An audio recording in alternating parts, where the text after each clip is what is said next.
안녕하세요.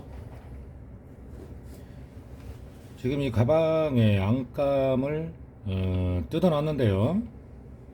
그 이유는 뭐냐면 여기 모서리가 떨어져서 그걸 이제 그 좀 깨끗하게 하기 위해서 안감을 뜯었습니다. 그러면 이제 바느질을 해야 되는데요.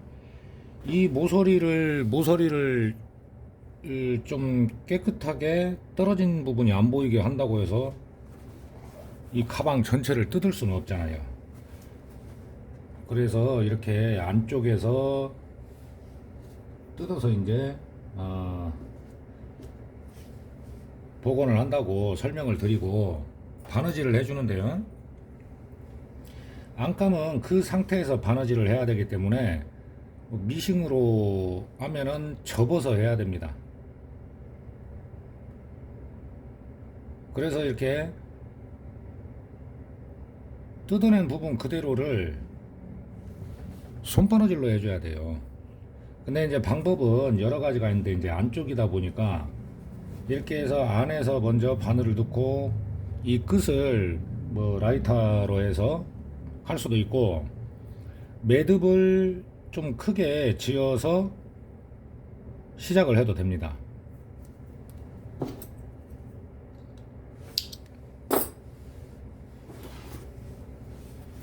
몇 땀 안에서부터 시작을 하는데요.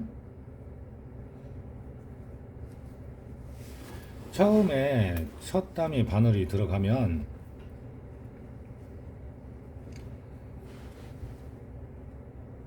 이 위쪽 땀에 그대로 여기 한 땀에서 그 다음 땀까지 바늘을 통과를 시켜줍니다. 그리고 나서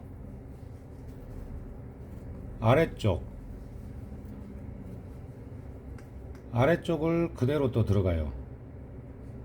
그래서 아래쪽도 같이 나올 수 있게 아래쪽으로, 그리고 또 다시 그 위에 바늘 땀에서 똑같이 들어가 줍니다.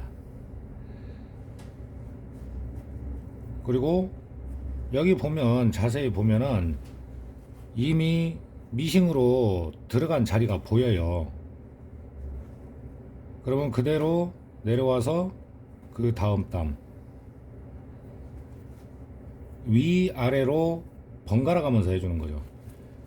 반드시 놓고 보면 여기에서 실이 나왔기 때문에 이 바로 위에 땀으로 들어가는 거죠. 이렇게요.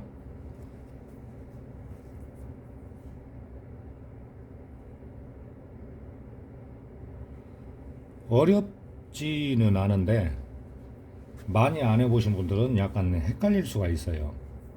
지금 보면 실이 느슨하죠.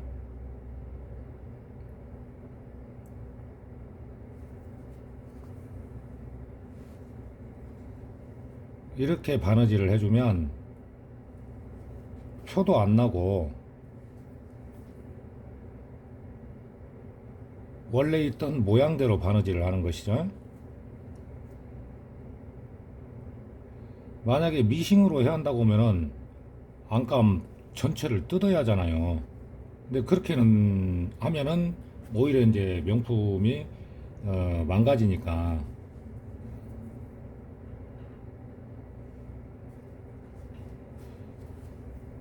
안감 바느질 하자고 가방을 뜯을 수는 없다는 얘기입니다.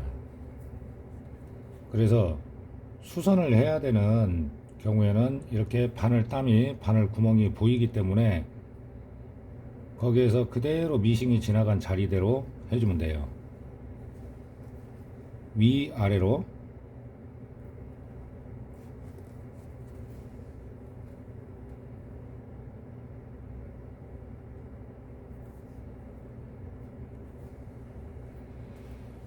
그러면 지금 이런 모양이 되는 겁니다.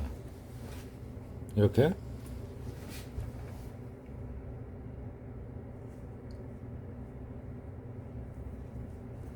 위에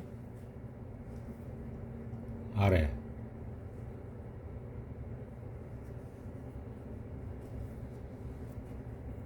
먼저 미싱이 바느질 한 자리를 그대로 들어가 주는 것이죠. 대신에 이제 위실과 미실이 아니고 실이 하나로 되는 거죠. 자, 이런 식으로 됐죠.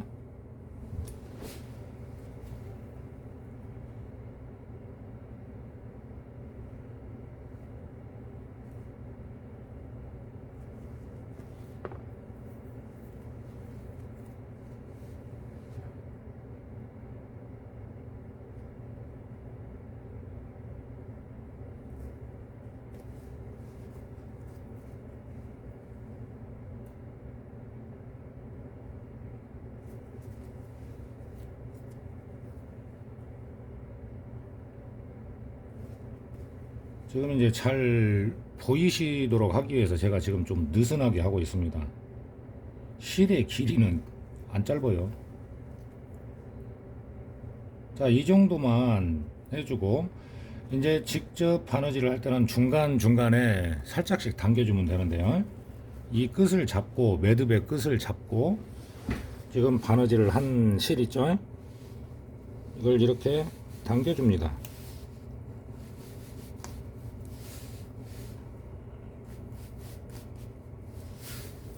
그러면 이제 이런 바느질이 나오는 것이죠. 원래 있던 대로 너무 세게 당겼다 싶으면 살짝 평평하게 잡아주고. 자, 다시 한번요. 아래 실이 들어갔으면 위에 있는 바늘땀 그대로 통과를 해주고, 또 그대로 직선으로 내려와서 이런 식으로요.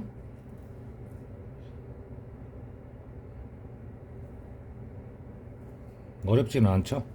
근데 이제 그 원래에 있던 바늘땀을 맞춰서 해야 되는 이유는 뭐냐면 구겨지지 않게 해야 된다는 거죠. 처음에 원래 있던 것처럼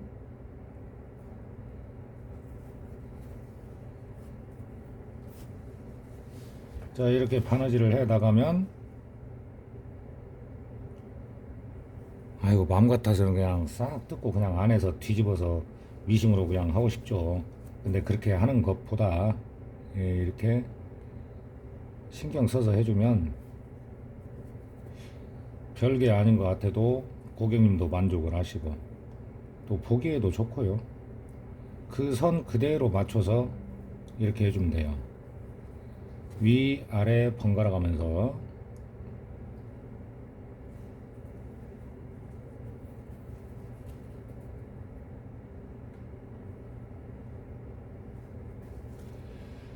자, 이렇게 이제 하면 실이 이렇게 이제 엮어진 것처럼 보이잖아요.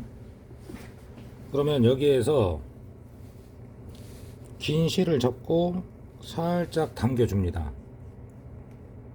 이런 식으로. 그러면 구김이 없잖아요. 구김이 없고 그대로 바느질이 됐고, 실의 길이는 아주 뭐 여유 있게 했으니까요. 충분합니다. 한 땀 들어가고 직선으로 아래로 내려오는 거예요. 그대로.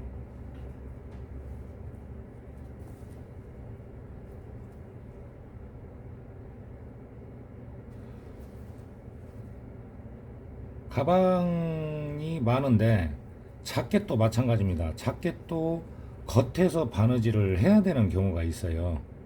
그런 일은 조금 시간 걸려도 이렇게 해서 바느질을 해주면 안에서 한 것처럼 깨끗하게 나옵니다. 자, 그대로 들어갔죠? 바늘땀 그대로. 그리고 어느 정도 구간을 이렇게 바느질을 해주면 이렇게 엮인 모양, 이런 모양이 나오잖아요. 그러면 이걸 그대로 앞실을 당겨줍니다. 그럼 쏙쏙쏙 들어가면서 여기가 평평하게 나오죠. 바느질은 겉면에서 할 때는 이런 식으로 해주시면 됩니다.